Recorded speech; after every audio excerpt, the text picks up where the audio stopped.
Kontrol tidak tersedia. Nah, sifat wajib bagi Allah adalah sifat yang pasti dimiliki oleh Allah Subhanahu wa taala yang menjelaskan tentang kesempurnaan Allah Subhanahu wa taala. Yang menunjukkan kesempurnaan Allah Subhanahu wa taala.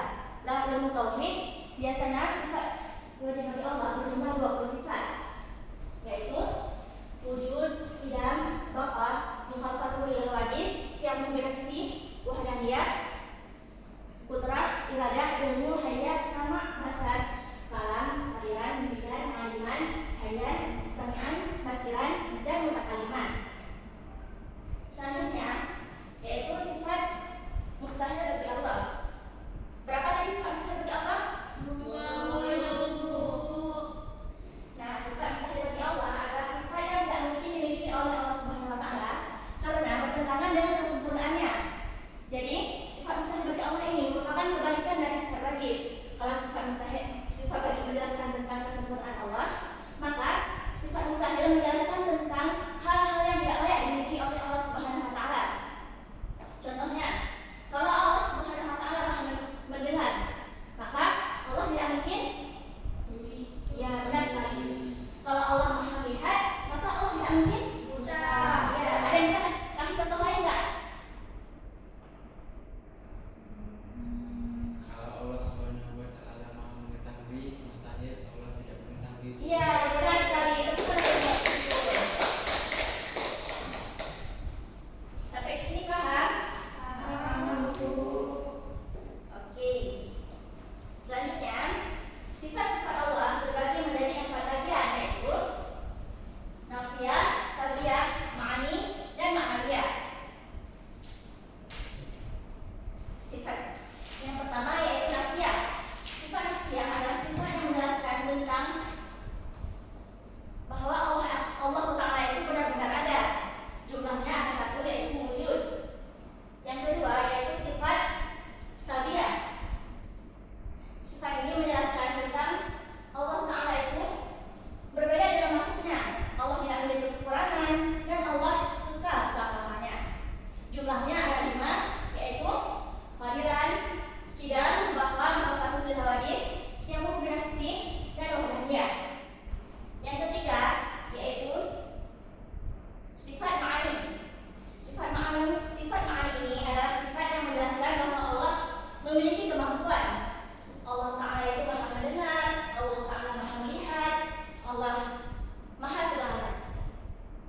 Periksa dari perangkat saat diwujudkan perangkat, periksa dari tidak hidup, periksa kandungan sabar, Terima kasih ya. panduan kandungan untuk mempelajari yang membandingkan dua atau tentang Ada yang mau video nggak? buktikan sebenarnya.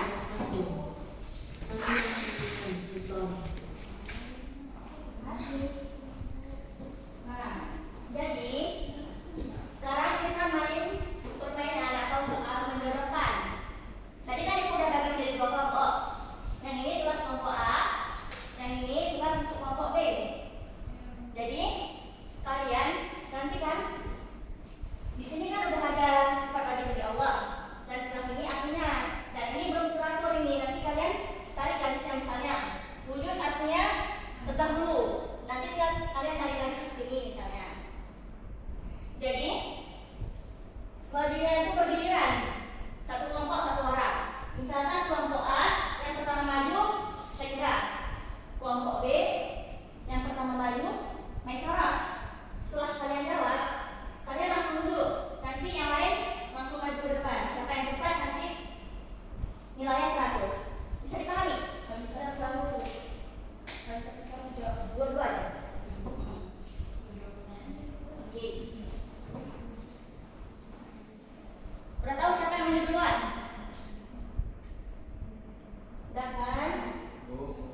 Nyanyi.